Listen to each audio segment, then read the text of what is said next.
La Feria Internacional del Libro de Guadalajara presenta. International Book Fair Guadalajara presents. Hello, good afternoon, good evening, good morning. For all those that are watching live, as well as those that might be following us in the future time. This is the second session of this annual International Storytellers Conference at the Book International Fair. This 2020 is the digital version, the virtual platform. December the 4th is the date from different places in the world. And we have two very special guests. During this second session, we have Lídia Jorge, the awardee, the FIL Literary Award in Romance Languages, and Eduardo Halfon from Guatemala, an awardee as well. And this annual International Storytellers Conference has been presenting a showcase of the best when it comes to short stories in Latin America, 10 years now, and many countries that are presented to the public so that they can have conversations that attend different sessions. This was started by Ignacio Padilla, Mexican writer, a storyteller himself, and a great advocate for storytelling. And in 2016, the unfortunate passing of the author led to my invitation to lead these talks. It's an honor for me. My name is Alberto Chimal. I am a Mexican storyteller myself. I am very pleased. I am very happy to welcome our two guests today. Likewise, yesterday we had Mariana Enriquez and Bernardo Esquinca. I will very briefly talk about the backgrounds of our writers, and in turn, we will hear from them. A storytelling that is part of the anthology that year in, year out, the fair publishes. This is the 2020 edition, and this is a virtual platform that the International Book Fair has worked on, and it can be downloaded for free at the available platforms, as well as the videos that can be watched remotely. Furthermore, YouTube will be presented both in Spanish and English. If you would like them to be disseminated afterwards, and they will be filed at the International Book Fair video archive. And Facebook is also broadcasting all this information. You can also leave a message and questions for our guests. Next, I will very briefly present Lídia Jorge, Portuguese writer, representative of the post-revolutionary epoch, and we have the books of the prodigies that is a landmark, a baseline, a reference for Portuguese storytelling, and she has done also essays and theater books, novels, and she has been translated into more than 20 languages. She has been awarded with national and international awardees. The Mirroring Coast is one of her books that has been awarded, and The Estuary that had the SED Award in 2019, as well as many other works, and Medici's International. She recently published In All Senses. This is a chronicle book that also was recently issued, and she was awarded the FIL Literary Award in Romance Languages. Lídia Jorge, we are pleased to hear from you. Thank you. I am very happy to be speaking to you, or storytellers or writers, to present to you my story my novel that relates to Times of Glory. And this is a memoir, if you will, of an elder lady that writes about her childhood with a specific touch, referring to feelings that are not conveyed or transmitted in full when one is a child, with no proper wording to convey the message, to convey the actual emotions. And I will read a portion, after which I will talk about the development of the story. We have the maid that came from the garden, walking through the kitchen and taking the bag in which she will place the bread after picking it up. She has already shaken the bag. Meanwhile, we have the other maid that is inside the house, and we have the maid from the outside, the maid from the inside. The latter has heated the water, and she has already placed all the jars in the bathroom. They are metal base, and then the door in the back opens up. My mother walks in. My mother, after my dad, can go through the aisle, the corridor. I lay there. When the maid from the inside, or the house maid, comes to pick me up, thinks that I am sleeping, but I know she knows I'm not sleeping. My eyelids are closed. And then I will be involved in a shawl, and I will be sitting on the maid's lap, and I will go to my dad's breakfast. It was the time of all those big houses for three people, the people for people to be attended by the maids, and people of water that was not channel waters, that had only one light hung from the ceiling, and domestic or house in gardens and lakes and red fish, and the times of Latin professors and my father. But also think about the beauty of the house. My mother is beautiful. She has long hair that reaches her waist, a very thin waist, and apparently it was impossible, as many people said, that she had children. That is a daughter. And when she leaves home, she wears a hat that has a wing over her head, and she smiles to anyone that would pass nearby, and that will be through that wing of the hat. But I love my dad. My dad has the long neck and a gray colored hat with his shoulders and dark suits, and he is always wearing all those suits as if he was a priest. And I see that everything is being washed and folded in the afternoons by the maid that works inside the house, ironing this. And my dad has chronic rhinitis, and that's why he also uses white handkerchiefs, which are also ironed by the maid, and they can go on the mannequin or on a hanger, and they are put in a place where they can be later on ironed with a very heavy metal iron that is very similar to the one we would have in a furnace or in an oven to cook some mud base clay. And this is the red iron that will later on light the fire, and we will have, of course, a boiling moment that is magnificent at the laundry room. I'm not afraid of that burning emotion. I love to watch, to observe. It is as if it were the train, a steam train that would be passing on top of my dad's clothes. But the maid insists that I have to move away from that iron element, because there is a panic or a danger that I could burn myself, take care of the child being burnt by the iron. Well, what happens is that this little girl loves her dad more than she does her mom, and she feels that it's unfair that her dad's handkerchiefs are long, but they are not embroidered, and her mother's handkerchiefs are embroidered. They are embroidered without any doubt, and she finds that situation as an unfair event. And she has a conversation with the maid that cleans inside, and she says that there is one knot. There has to be a knot on the tip of the thread, and then there's this iron that steams on top of the shirts of my dad,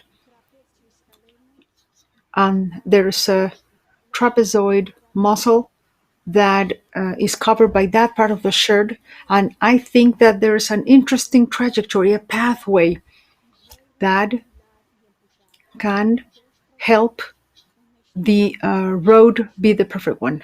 Two trajects or roads, a star, another star, and then a green line that comes on top of the other one. And then we have a sun, and the sunlight is followed by a trail, and the maid inside stops working so that she can help me.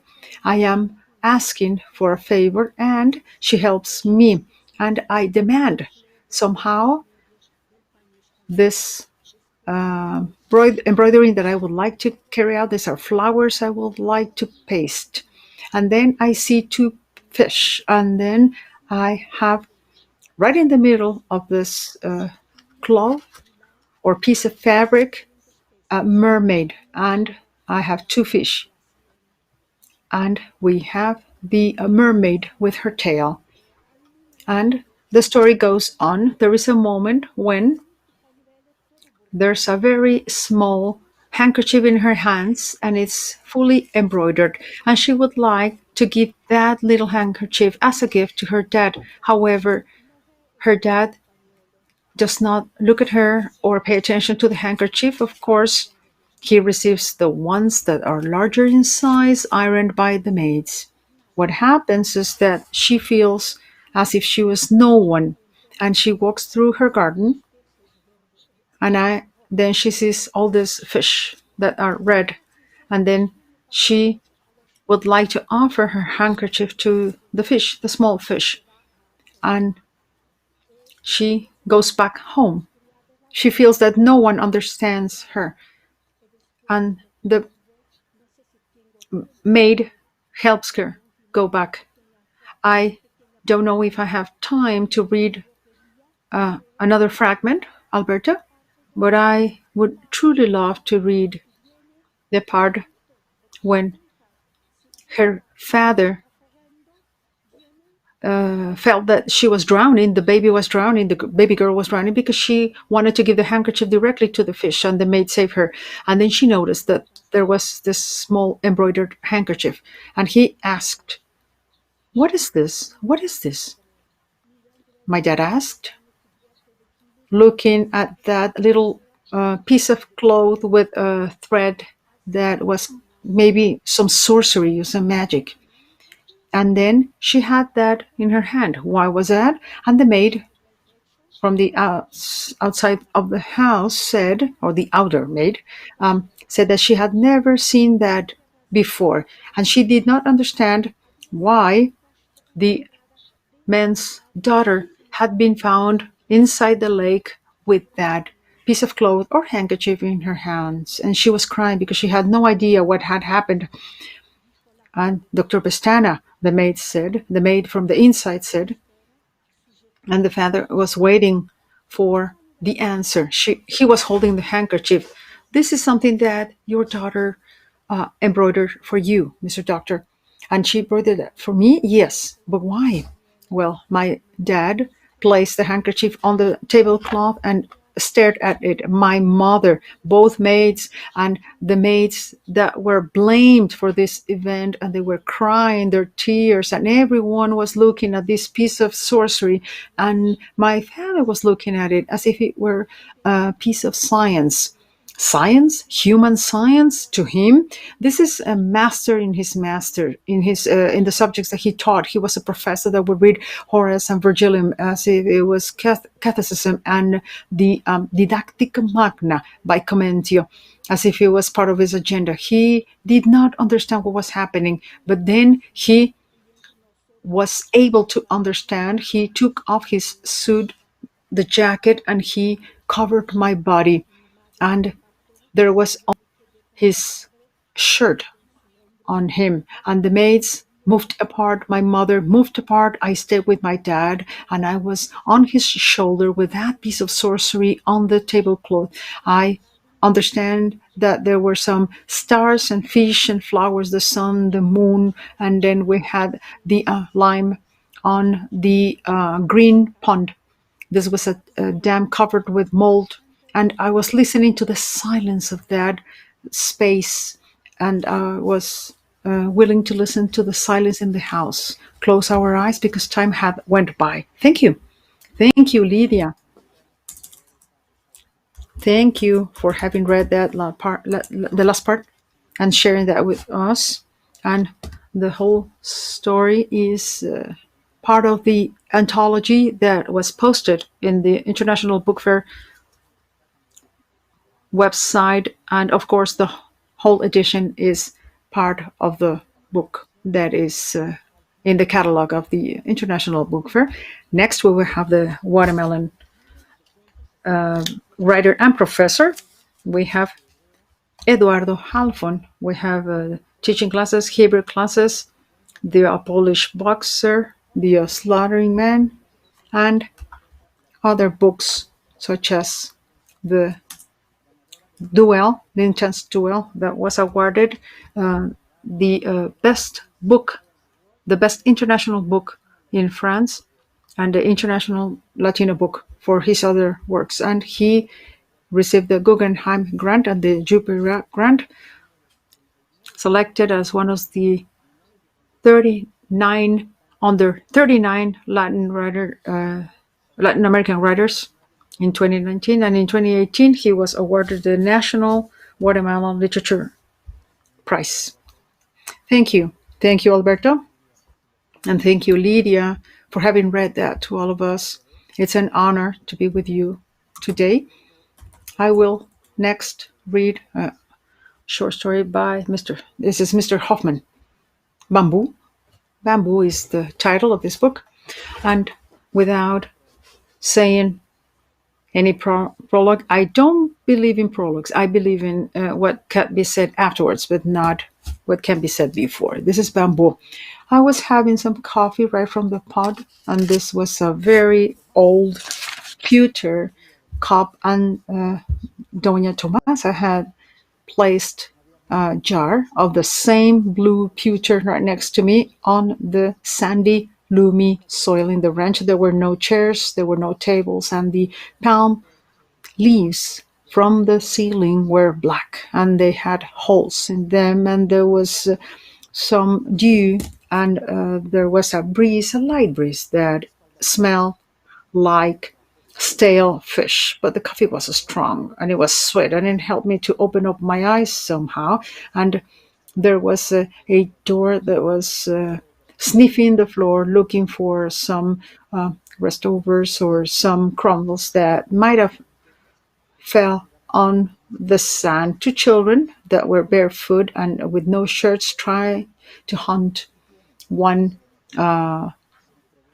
animal, one little bird that was making some noises from the top. And I had Doña Tomasa that gave me a tortilla, and this is involved in a piece of newspaper. And she had white hair, and her eye was somehow lost, and her skin was already sunburned. And he asked me where I was from, and I said that I was from Guatemala, just like her. And she smiled, and she was looking at the sky, the very blue sky. And we have a hard time. I always have a hard time to convince people and convince myself that I am from Guatemala. Maybe they try to find someone that might have some more tropical Spanish, or maybe shorter in height, or maybe darker skin. And I want to understand why this happens. I spend many months outside. I write and describe my country from the outside, but I don't want to move away from them. I have some smoke that comes through my Guatemalan origin until they become opaque and turbid. I don't feel any homesickness or loyalty or patriotism, despite the fact that I liked saying that to my Polish father. And the first song that I learned was the national anthem. So I ended up my tortilla and my pot coffee, and Doña Tomasa, after collecting the money for my breakfast, said that I had to park my car somewhere. There was a sign there, and I asked about Don Tulio, and then she said that he would be there, and he said in a very sad tone that he would be there. And then I had a group of people that stopped talking and observed me over their shoulders with resentment or maybe modesty. The soil or the land was no longer sand, it was papers and wrapping material, as well as dry leaves and plastic containers and bags, and some green almonds that were somehow mashed and rotten. In the distance, there was a pig that was squealing all the time. I kept on walking slowly. I was not worried. I was looking at a mulata, the other side of the road, where she was at. She was too fat for her bikinis. And I was looking at this mulata, but I had been distracted by her, and I was somehow inside a pond, and I discovered that the floor was filled with sharks, small size sharks, as well as medium sharks, blue sharks, gray sharks, and some that were also identified as hammerhead sharks. I had the viscera and all the guts that were inside, and the smell was unbearable.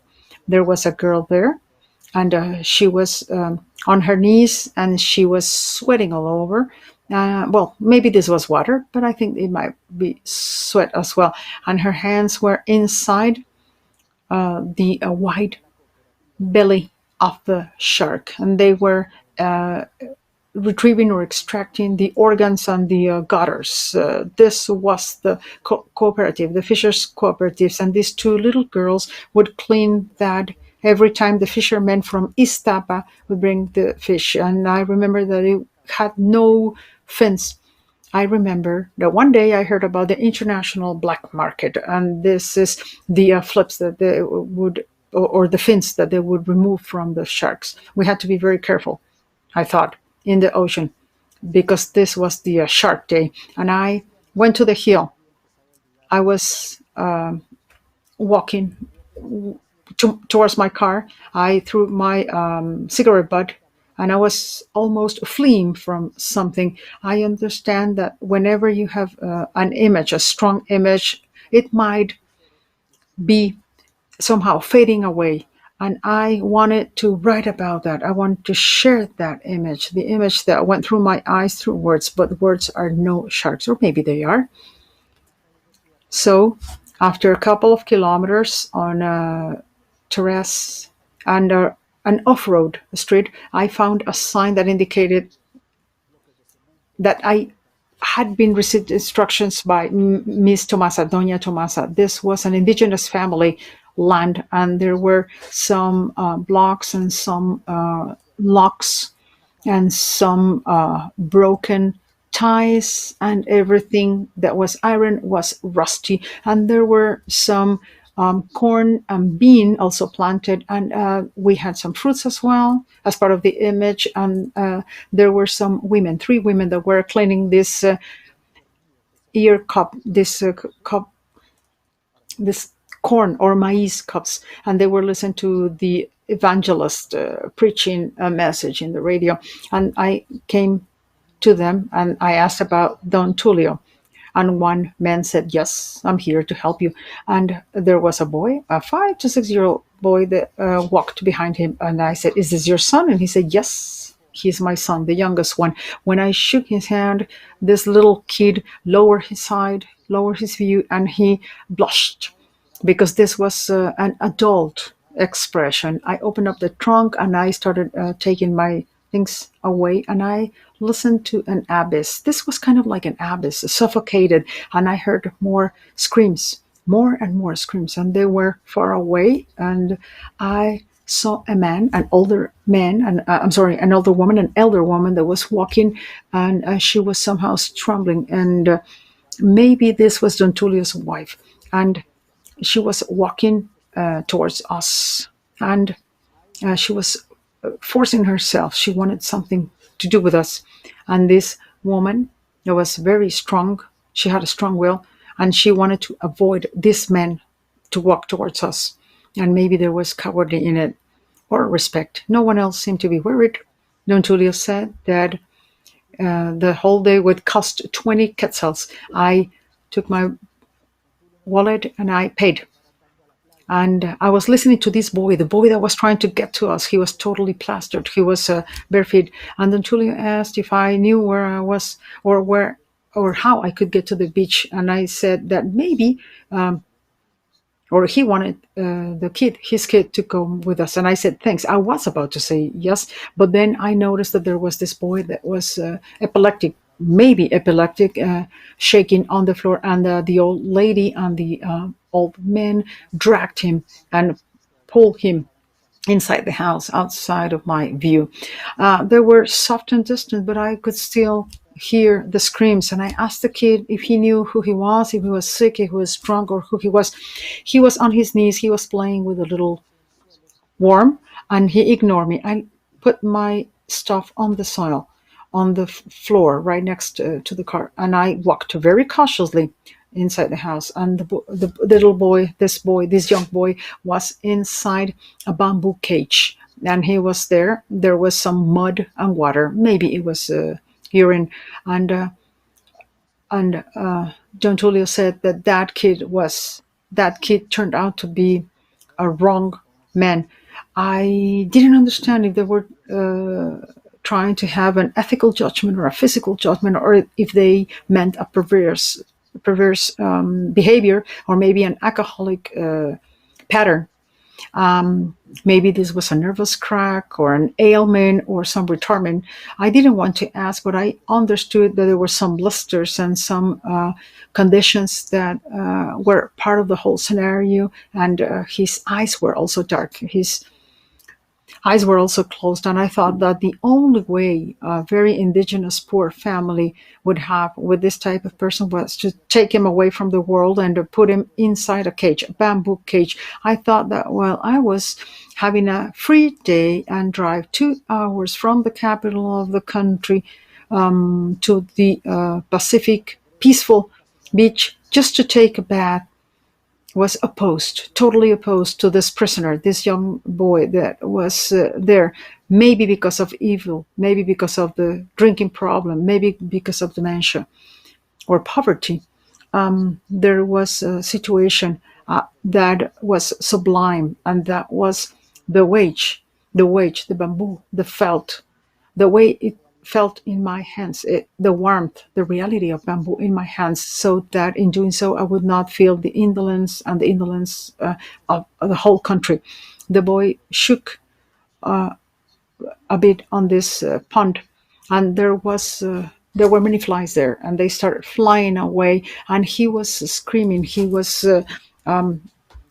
crying, and I went to the ocean after touching the bamboo. I just left the scene. Thank you, Eduardo. Thank you for having read the story. And we have all these questions from Facebook and YouTube. And I have a question for both of you. We can have this conversation launched by this first question. How can you find identity through memories or the memoir? Well, that's an easy one, right? An easy one, yes. Yeah, well, you can answer the best way possible. Eduardo, you want to take that one? No, Lydia, please, I insist. You can take that first. When we talk about identity and we want to relate it to memory, well, we would sit down here and talk about the whole treaty related to the topic. We are a product, a cultural product, and we are what our countries have lived. We are part of our society where the result of everything that has happened is a inheritance when it comes to how we are built. I believe that in the case of Guatemala, Portugal, two countries that are so different from one another, make our storytelling so different as well. Ideas and viewpoints are different as well. We have the past, we have a society that make up all those differences. But the most important part of it all is how possible it is for every single one of us to add something to the world, to give something to the world. When we sit down to describe a story, we are against fate or destiny. And literature is counter destiny, if I may. The memory that we have, everything that happened in the past, would be a destiny, the fate, and we go against it. That's precisely what we do. So we have this inherited history, and now we can speak up and say, I no longer want that. The person, the character in Eduardo's story has this bamboo in his hands to somehow provide some freedom, indicates that he no longer wants the country as it is. So this is a proposal, a proposition. That's the role literature has, and storytellers have that same role as well. Well, that's beautiful, Lydia. The image that you presented at the end of your comment was beautiful. Alberto, the question has to do with identity, how we go about identity when it comes to the memory. When we are telling a story, because we are storytellers, I am a storyteller. Of course, we have the other book, 108-page book, which is very extensive in my opinion. For me, it's a story. It's 108 pages, but it does look like a novel. It's I feel comfortable when I am in short distances. So when I sit down and work on any story, the only thing that comes to my mind is an image, a clear image. For example, in this case, I had this little boy in a bamboo cage. That was it. That was all I had. And then I would have some components that become part of it. These are memory fragments that come from here and from there and that make up the whole scene. And I also include identity situations, for example, the relationship I have with Guatemala, and I start relating the story in that way. But I'm not aware of that. That's what I mean. I don't sit down being aware beforehand about the identity, the meaning of identity, or what these components mean. They are part of the story. They come up eventually, but they were not intentionally embedded there. Am I explaining myself? Identity is abstract from my standpoint when we sit down and write. It's not something I have on the table. I know my readers might understand this from a different perspective, but I think this is a posteriori type of inclusion, if I may. Well, that's what I have. As Lydia said, we could work on a whole treaty for this work. Very well. Thank you both. Next question is not as complex, I hope. How much time do you devote to a story? How much time? How much time does it take for you to write? How much time does it take for you to write a story? Yes. How long does it take? Well, there's no fixed measure without any doubt, but from a general standpoint, it's something that's not as lengthy, as fast somehow. There's a very interesting image of an invention by etymologists in the 19th century that state that a story does not relate to counting or accounting for something, but rather going back in history. We could have, for example, the tip of the mountain or the tip that would lead to moving fast. That's an image that's not that faithful. I believe that we were on a kayak, for example, we could be rowing, and as we do so, we can start doing it at a faster pace. I come from extensive writing, and I feel very good about making it shorter. Novels are my reign. Instead of having a very far away ending, I could have a extended demonstration for people to view. It's a showcase or a stage that can be putting the pieces together as part of the scene. It could be a poem. A story is a poem. It's a challenge. A story has to be short and fast. I have a board or a card, a motto that states that a short story can be converted into a long dream or an extended dream. We have Chekhov's stories that are short, especially the shortest ones, that have insinuations that don't describe much. They hint at certain parts of the story, and they are so strong that lead to our later discovery of elements. They These novels never show everything, such as the case of a poem.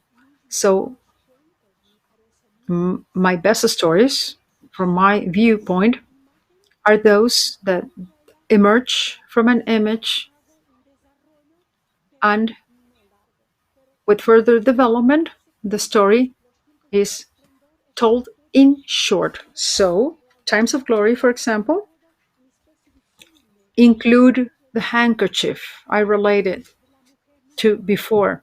And we have the old woman's view that remembers childhood. And all these little details are important so that in turn, the memory of a specific moment, going back to childhood, for example, can be related again or accounted for once again. I could not develop that story any longer. I have the beginning and the ending very close to one another. It could be a long poem. It could be a long story presenting itself as a poem. Interesting. What you just said, Lydia, is very interesting. From my perspective, it will depend on every story. And Alberto, you know what I'm talking about, right? Every story has its own history. And that's why this genre is so complicated. Every time you sit down to write a story, a novel, you have to learn how to do it again. Given that there has to be a new way to account for the contents. There's three stages, basically, three moments. There's one that's the cooking process. When you are generating something from within, you have an idea, but it's not out yet. There's another moment, that's the writing moment, and the story comes out somehow because it's ready. And you sit down and write about that. And that's what you said, Lydia, when you were talking about fast stories, or how to count something or relate to something fast in a fast mode. But it's in your head. It has been in your head for some time now. And the third moment, which might be the most important one, is the language part. The way we work with language. Working, for example, the lyric, repetition, and how to talk and prune and shorten ideas. We need to know how to contain ourselves, when to stop talking. The Polish boxer, one of my stories, as an example, is an anecdote told to me by my grandfather when he was walking through Auschwitz. I understood it was a story. It was an anecdote, and it was over a couple of minutes, told to me in full. But it took me 7 to 8 years to actually tell the story. I was afraid of it. I was cooking the idea somehow. When I found the key, because there's a key I found, or that came up one day, I sat down and wrote it quickly, but it was 8 years plus a week, let's say 8 years and then a week. And then we have the language part that I was talking about. And that's the real call, not the first draft, but rather actually working, sitting to work on it. That's the most important part of it. So cooking, writing, and language. Very well. That's very interesting. When it comes to preparing or cooking a story and everything that is underneath the car's hood, for example, you open up the hood and you can see the engine, and you can check the parts of the engine. That's interesting. And the question that goes out for both of you: have you ever been blocked when sitting down and writing? Have you ever been blocked? Eduardo, it's your turn. It's your turn to answer first. Yes. We would have to understand what this is about. I am an engineer. This is my profession, and it's in my heart. That means I'm systematic, I'm neurotic, I'm very ordered, and I work daily. I have no idea what I will do today, but I sit down and work, regardless. I might correct some text, I might rewrite some material, or maybe start with some ideas, and I have 99 out of 100 ideas that might end up nowhere. But when I hear the word blockage or being blocked, that means that I did not achieve what I wanted in the first place, or something that I cannot maintain or keep for myself. But that's figure speech. Why? Because if something is useless today, it can be useful tomorrow, Alberto. I insist on this. It might be a cliche, but it's the way we work. It's sitting down and doing it, actually doing it. The most important blockage would be resistance, the sitting down and actually get into it. No, I'll have a cup of coffee. I'll travel or go with my family, or I'll play around with my kid. That's the profession, the craft, the actual job that we have inside. This is a habit that we might work on, and the willingness and being eager to sit down and do it. Isn't that so, Lydia? Do you agree with me? Well, I would like to say that Eduardo said something that is very important. Every story has its history behind, the way it was made. When we create a story all the way to the end and it's published, there's a biography, so that the story can relate to it once it's told. Let me tell you about a story that led to some blockage on my part. I wanted to talk about this and going back to when I was young. This was a woman that was hit by her husband every day, every afternoon. And he was a fisherman. And when he was about to get home, she would sit by the window and light a candle before he would come home every afternoon. And she started to pray and and she would pray in Latin, Salve Regina Madre Misericordia, Vita Dulcedo. And I would hear that. And when I started writing, I wanted to write about that story. This is a true story I heard.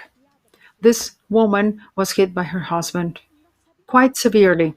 I didn't know, however, how to develop that story. I didn't know how to sit down and write about that because it was harsh, aggressive. It was the bare truth.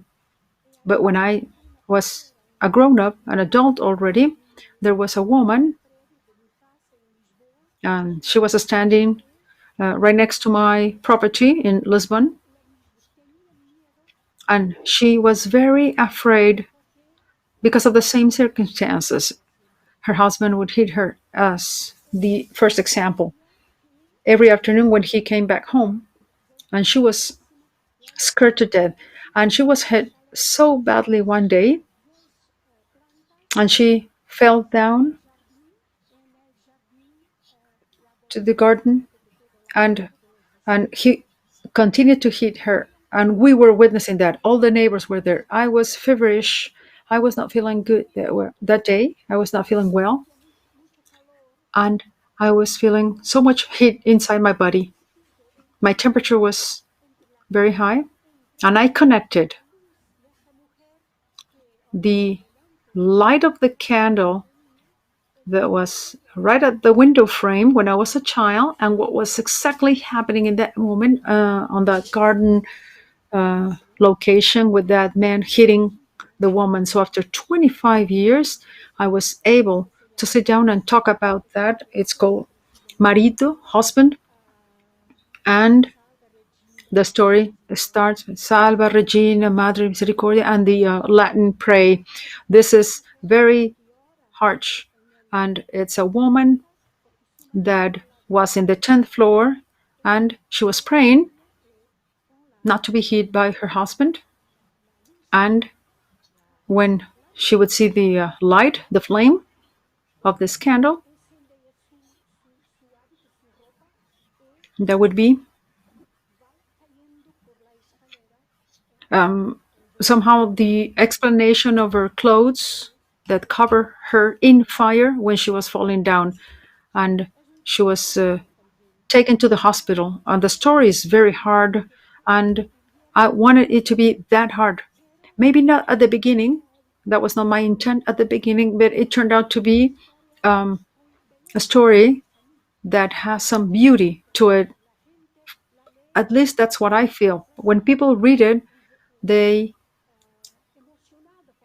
feel excited about it and touched by this woman, the first woman that was not capable of becoming autonomous, to have her own life, to live her own life, and that was left to death because she was unable to have the proper words to become independent. Henceforth, that blockage lasted 25 years in my case. Just like Eduardo said, every story has its trajectory, its pathway behind. Thank you. Great. Thank you. Thank you for that. Thank you, both of you. And with that, time is up. We have some questions that were unanswered, and we will need to get together as soon as possible and bring you back and continue with this conversation. And one last question that is being asked by the public. Well, many questions, as I was saying, but this one, given that we have talked about writing and the process itself, could lead to an interesting answer. Could you please give us a tip, any recommendation for all those that are starting to sit down and write based on your very own experiences, of course? Well, I recommend for you to read storytellers. If you love storytelling, read all those storytellers from Latin America. Many that are part of this region. Likewise, you can read the storytellers from Europe and read stories that you are fond of, that you like, that you are attracted to. And when we start writing, there should be no problems due to limitations. We should not limit ourselves. Once you stop emulating or copying others, we will understand our own voice, have our own voice being reflected. Gino Fana said that if he would read Stern, he would write one way. If he would read Ives, he would write something differently. And this author I am referring to was 40 when he or she said that. We should not be afraid or ashamed of writing from within with our very own voice that will be unrepeatable. No one else can express what our voice stands for. I totally agree with you, Lydia. Alberto, in my opinion, we write down, and that is the consequence of too much reading. We have to read and keep on reading, especially if we are starting. We need to read so much. We need to read novels, classics, as well as storytelling, and so many stories out there. And the overflow would be writing. Once we have read so much, there will be a time we can sit down and read. And Saramago, your connational Lydia, gave everyone a piece of advice when asked this question. We have to write down daily, a lot, without being hurried to publish. That's what Saramago said. And we understand people that not always want to learn how to write, but rather want to publish. So this is handcraft. This is the craft of putting together words, sentences, adjectives, commas, and that takes time. Instead of that, people want to press up and hurry up to publish. There has to be some craftsman and professionalism behind the pieces of work we create. And Lydia, of course, we have covers. All those that play guitars, they start playing Eric Clapton and Seppi. That's what I did before I stopped imitating, and that's an intentional copying. That's why they are called covers. I don't understand, Alberto, if you know this, but it's not well seen. Imitation or emulating others, copying others is not well seen in the literary world as opposed to music. The musicians always copy the great ones. Yes, I used to have Borges covers, Jorge Luis Borges.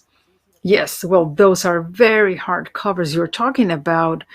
Yeah, when we had the guitar, yeah, we cannot play Borges on the guitar. Very complicated.